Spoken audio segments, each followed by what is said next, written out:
Well, good evening, YouTube model railroader fans, and welcome to the Boeville Newtown's vlog number 17.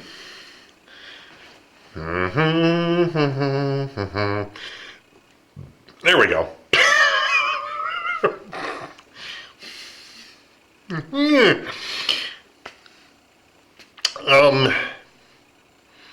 It happens to be Monday, April 20th, 2020. And of course, we're still in the midst of the showstopper. And to be honest, I'm not going to get into that, but there is one thing I do want to touch on, and that's the fact that if anybody's been paying attention to at least the YouTube side of things, like I said, I'm going to stay away from the politics. Just stay away from that. That's nope. That's over there, way over there. But YouTube in itself, and its infinite wisdom, which I think is a crock of bull, putting it nicely, they've gone ahead from the live streams. They've made it to where you can't click on a person's name and have it take you to their channel. Here it is, Sparky's trying to help the community out by telling everybody to comment on that one video of his and hopefully boost subscribers up, and then YouTube turns around and says, nope, you can't do that, that's one-for-one subscription, and you can't do that, you actually have to watch videos. Here's my issue with that. And my issue with that is here it is, I've got 280 some subscribers now, and I'm subscribed to almost 700 channels. That was, I think, even before I started doing what Sparky asked. So you mean to tell me that I have to go through and watch a video on every one of those 700 subscriptions that I have? Otherwise, they take it away. That seems to be a little bit more like bullshit. Sorry. I don't agree with that. I really don't. Here's the reason why. This community, as it sits, is such a niche community. Model railroading is such a niche thing. It's not like drumming or guitaring or videography or playing music or whatever you want to call it, whatever else is out there. We are an extremely small bunch of folks. But yet, if you look at, I think Tom's Trains and Things the other night, when he posted up on that video, he's got 16,000 subscribers. 16,000. That means that there's 16,000 model railroaders around the world that have subscribed to his YouTube channel. Or at least people that he knows. Between people that he knows in model railroading. Regardless. I've got 287. Give or take. But still, and then I take a look at Sparky. Sparky's got 1,600. So, like I said, I don't understand what the hell the issue is. I really don't. I really don't get, if it's like being on Facebook, for Pete's sake. If I know somebody, I'm going to like something that they put up. I may become their friend on Facebook. Doesn't mean I'm going to comment on everything that they put up. Doesn't mean I'm going to agree with everything that they put up, for that matter. But really? Seriously? So you're gonna expect somebody like Tom. Let's go ahead and take this from Tom's Trains and Things, for instance. Tom's gonna sit there and go into all 16,000 of his subscribers and watch a video once a month? Seriously? I don't know. I mean, there's 24 hours in a day. If you go ahead and you subtract the fact that you need at least 8 hours of sleep, okay, so now we're down to 16. Okay, it takes, if you're going to eat 3 times a day, let's say you take a half an hour for each of those. Okay, so now we're down to what, 14 and a half hours. Okay, so 14 and in those 14 and a half hours, he has to go through and pick out which subscriptions he's going to sit and watch that day. And has to do that every day for the month, because the next month he's going to start all over again. I didn't actually sit there and figure this out, but let's see, 14 and a half hours in a day. 14.5 hours in a day. So let's see, let's say he's got clear 16,500 subscribers. Let's just say, divide that by 14.5, or actually, let's not do it that way. Let's do 16,000 subscribers. Divide that by 30, that's the number of days in a month. Divide that by 14.5, that's how many hours in a day. So he's going to watch 36 channels a day. That doesn't seem too bad in the grand scheme of things, but what about the other things that happen to pop up? I mean, if I don't go through and watch all 36 today, let's say I only get 20, now tomorrow I've got to watch 52. Huh? Sorry if I'm thinking about that too quick, but that's what I'm getting at. So I've got to go through, and in the midst of doing everything else that I'm doing, I have to watch 36, if I was him, I have to watch 36 channels a day, or I lose that subscription. Baloney. Anyway, on the lighter things, now that I'm done with my rant, on the bigger and better things, I don't know. I don't know where to go with this. I really don't. I really don't know where to go with this. Been messing around down here, obviously. Of course, we all are. We're freaking quarantined. And we're going. Some of us are going stir crazy. Of course, some of us were stir crazy before we started, but that's beside the point. Any rate, have not gotten into some of the stuff that I wanted to down here yet.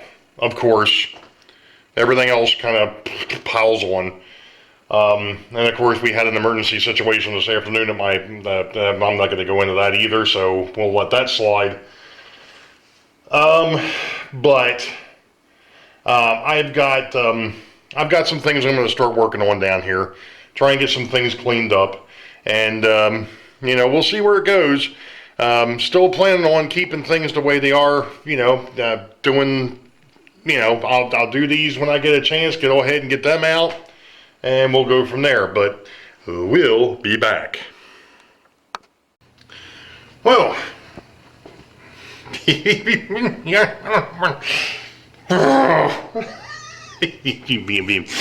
me a minute. You would think by now I would have gone ahead and looked to see where I was standing before I would turn the camera on. But anyway, even YouTube model railroaders, YouTube model builders, happens to be Thursday the 23rd.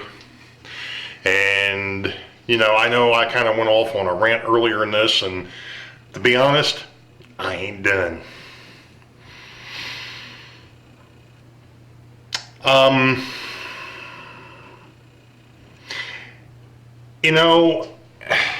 Maybe I'm not looking at this in the right perspective, or maybe there's other people that aren't looking at this in the right perspective, but the bottom line is this. YouTube screwed up, period. By changing the monetization, by changing their guidelines, by changing certain things to hurt new and up-and-coming channels that may not have what everybody else has, especially those of us in this community. Here it is, I've been at this for 6 years now, almost 6 years. I started in December 2014. In the last week, and thanks to Sparky, I've picked up 20 subscribers this week alone. Now, okay, I get it. You can't just go and pick and choose. And I did it. I'm guilty. I'm one of the guilty party. I went to a chat or went through his thing and just went down and started clicking. That was wrong. I'll admit it. The problem is, and it's like I was stating earlier, if you've got these bigger channels and you expect them to have to go through all their subscriptions and watch a video on every one of their channels, and like I said, you take case in point Tom's Trains and Things just for an instant. With 16,000 subscribers, he has to watch 36 channels a day for a full month, and then it resets. Baloney. Okay? There's no reason for it. I understand the underlying guidelines for some of this stuff. I do get it. They're protecting certain parts. That's fine. If you want to keep the bots out, fine. I get it. But to sit there and squash everybody while the big boys continue to go ahead and go about their merry way is a bunch of crap, period. And that's the way I feel about it. And if anybody, and to be honest, at this point, if anybody disagrees with it, you can unsubscribe. I really don't care, because that's not what this is about. We're supposed to be a community. We are a small, tight-knit bunch. We are a bunch of hobbyists. We're supposed to be sticking together, and instead we're being divided, and it's wrong. Whether you agree with somebody else, the way that somebody else did it or not, it doesn't matter. We're supposed to be tight-knit. I thought we were tight-knit, but I'm beginning to wonder. So, you know, it is what it is. I'm going to let it go after this, but basically, you know, the thing of it is, it's getting to a point, and I kind of thought about this a couple of years ago too. I was half tempted to find another outlet. Of course, it doesn't matter where you go, whether you go over to Vimeo or whoever else, they're going to pull the same garbage. So you're kind of stuck.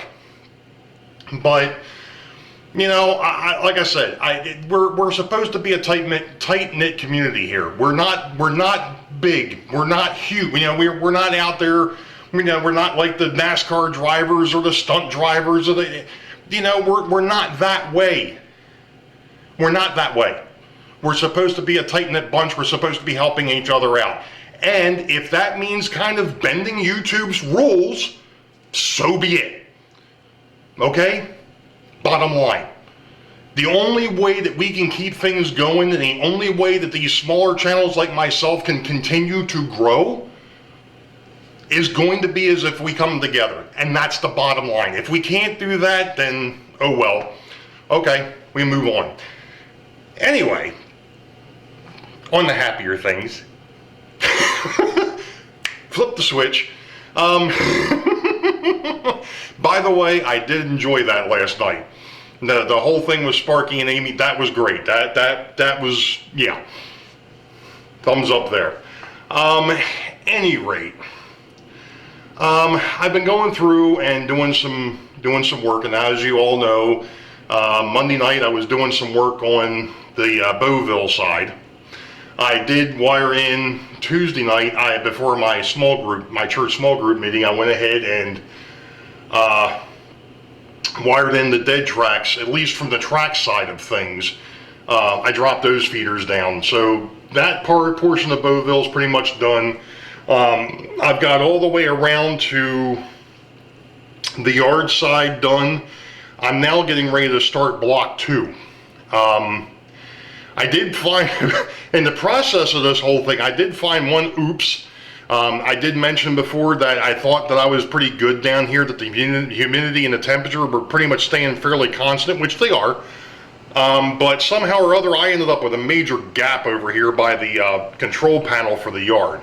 I actually had to desolder it, bring the rails together, and then solder it back together, and it seems to be fine. There was no kink there. It was just for whatever reason, and I didn't realize it the other night. I guess I was half asleep. When I soldered it, there was a decent gap there, and it's like, hey, that's not good. You know, yeah, okay, you soldered it, it'll pass electricity, but that don't look right. So that got fixed this evening already, before I decided to turn the camera on. But, so I'm going to go ahead and I'm actually going to run through finishing soldering some wires and dropping some feeders, which is something else. You know, when I was messing around with the portion of block 1, I was actually feeding the wires up.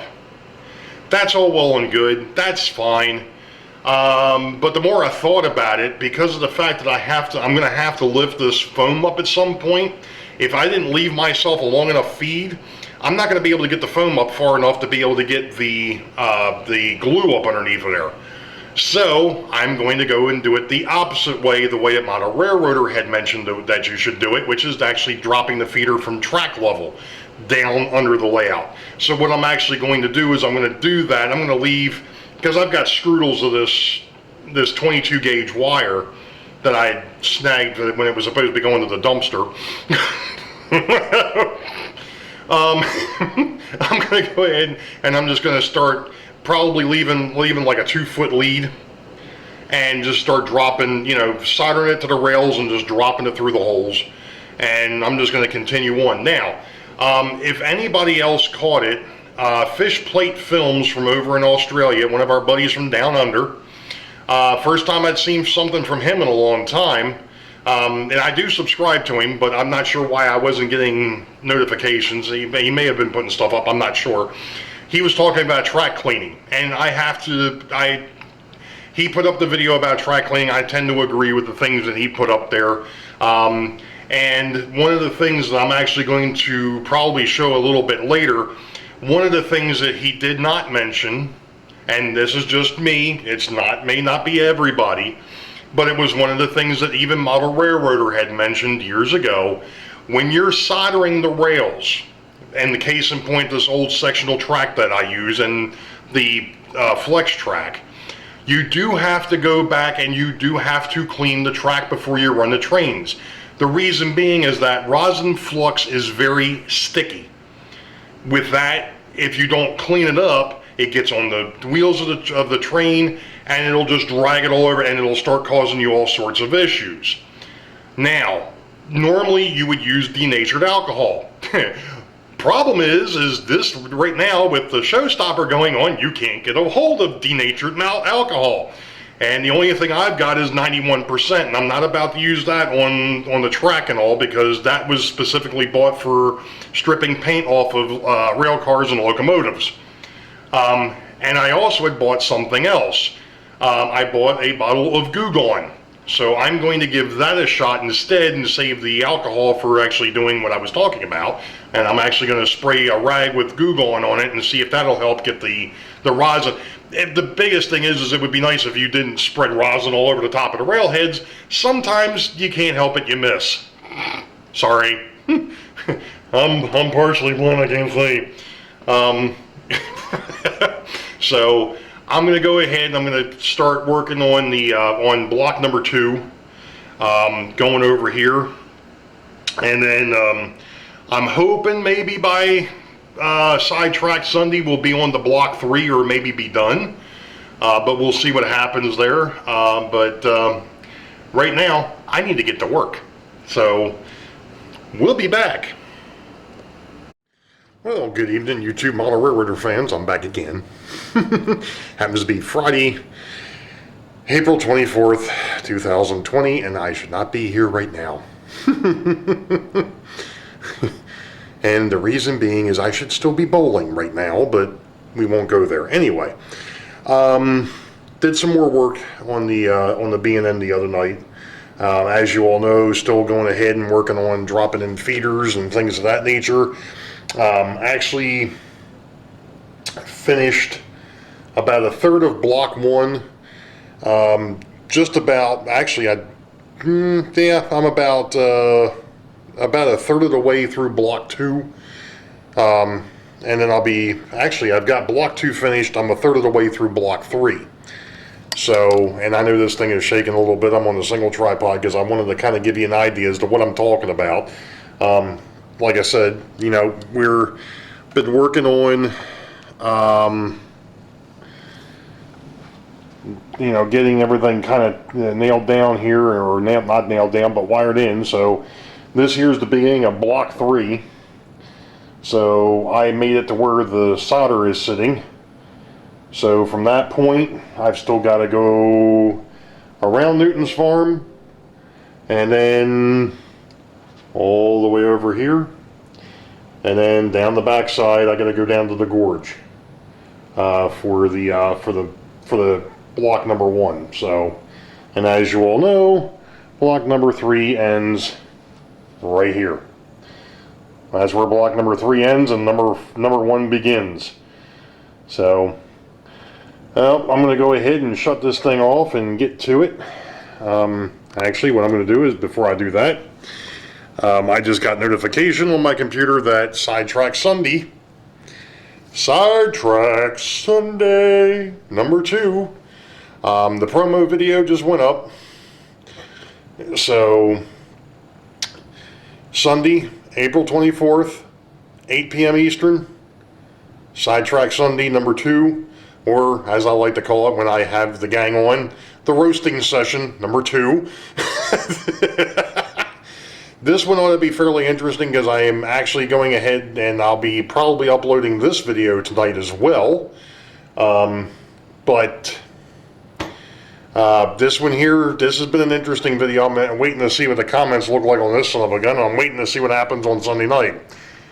Because to be honest, I'm getting over, but I'm still not over this whole YouTube thing. But I've already spoke my piece. I'm done with it. At least until Sunday night. Then we'll see what happens. So we'll see what's next. So, you all know the deal. Wait for the highball. Green tracks ahead. Be safe. God bless. We'll catch you all next time. See ya.